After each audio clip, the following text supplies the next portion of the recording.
يا مساء الخير، يا رب تكونوا بخير وكويسين. النهارده هعمل معاكم مكرونه بالفراخ والخضروات، من اول الاكلات اللي ابتديت اعملها ومن ساعتها ما بطلتش اعملها من كتر ما هي حلوه قوي. هقول لكم على كل المكونات اللي تخلي طعمها جميل. سهله قوي، قد ايه هي بسيطه، كل المكونات بتستوي في حله واحده. تنفع قوي للمبتدئين وللكسلانين اللي عايزين يعملوا اكله سريعه، ما بتاخدش وقت خالص في التسويه، وما ملهاش بقى مواعين بعدها. هي حلة واحدة بس هنستخدمها ومش هنحتاج اكتر من كده.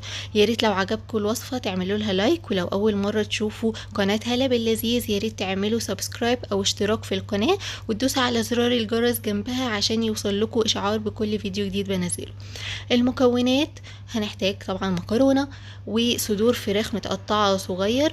المكرونة طبعا والفراخ المقادير على حسب الكمية اللي انتوا عايزين تعملوها. انا استخدمت صدر فرخة واحد بس، وهنستخدم فلفلاية متقطعة صغير مكعبات، طماطماية متقطعة مكعبات صغيرة، وبصلاية متقطعة شرايح، زيتون، فص ثوم مفروم ناعم، كريمة طبخ، ومرقة فراخ. المرقة فراخ لو مش متوفرة ممكن نستخدم مكعب مرقة ومعاه نص لتر مية. المرقة دي بتفرق جدا في الطعم، فعلا بتخلي طعم المكرونة حلوة قوي. وفي الاخر خالص ممكن نضيف جبنة موتزاريلا او جبنة تشيدر، اي جبنة متوفرة عندكم، او لو مش متوفر خالص ومش بتحبوا اضافة الجبنة فده طبعا يرجع لذوقكم. في حلة على النار هنحط فيها زيت ونسيبه يسخن شوية، وبعدها نحط الثوم، ننزل بعدها على طول بالفراخ ونسيبهم يتشوحوا شوية مع بعض، ونقلبهم شوية مع بعض. ريحة الثوم مع الفراخ بتبقى حلوة قوي. بعدها على طول هنحط البصل،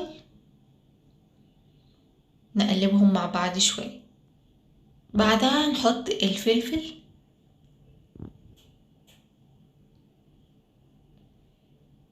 ننزل بكل المكونات على طول مع بعض، هما كلهم هيستووا مع بعض.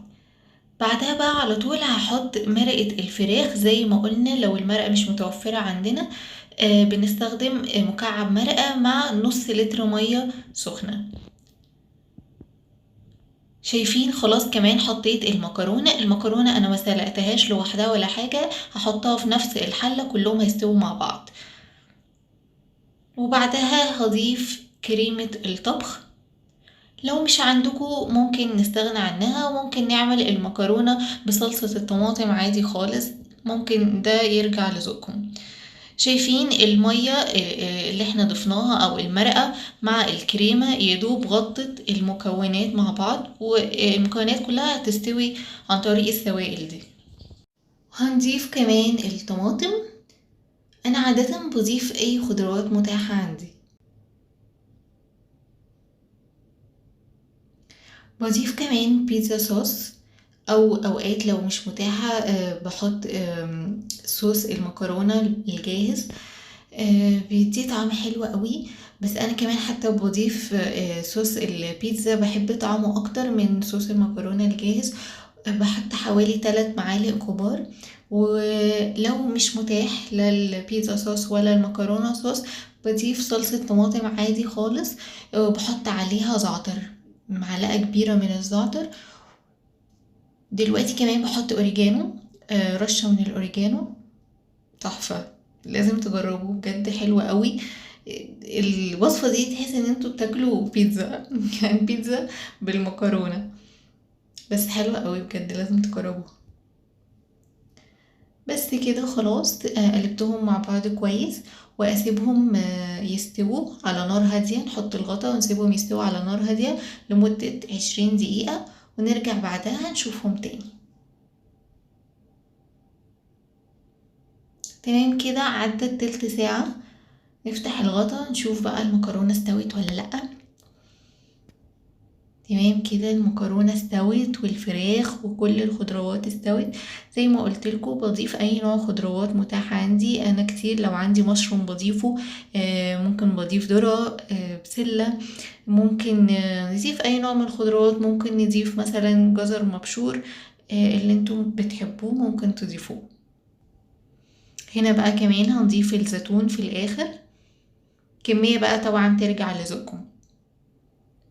خلاص هي كده المكرونة بقت جاهزة، في تلت ساعة استوت. حتى واحنا بعيد عنها انا بظبط التايمر بعد تلت ساعة وبروح اشوفها وخلاص كده انا مش واقفة قدامها في المطبخ ولا اي حاجة.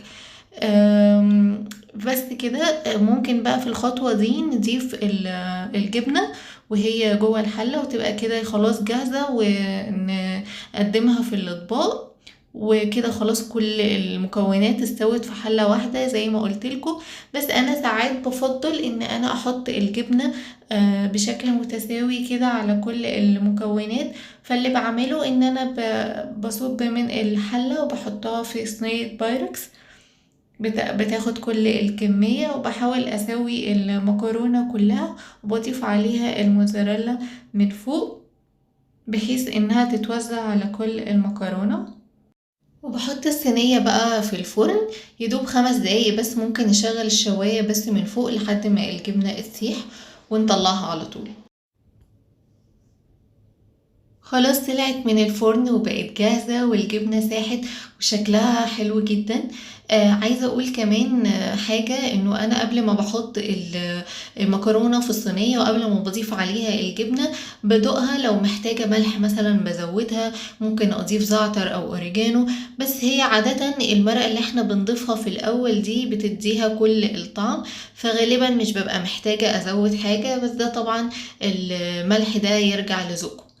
نحطها بقى في الطبق وناكلها وألف هنا وشفا. يا ريت لو عجبكم الفيديو تعملوا له لايك وشير وسبسكرايب في الشانل لو انتوا لسه ما اشتركتوش، وتدوسوا على زرار الجرس عشان يوصلكوا كل جديد. ويا ريت لو جربتوها تقولوا لي رأيكم في التعليقات تحت. ولو انتوا عادة بتعملوا اطباق مشابهة زي المكرونة دي يا ريت تقولوا لي ايه المكونات اللي انتوا بتستخدموها، انا كمان حابة اجرب. اشوفكم على خير الفيديو الجاي.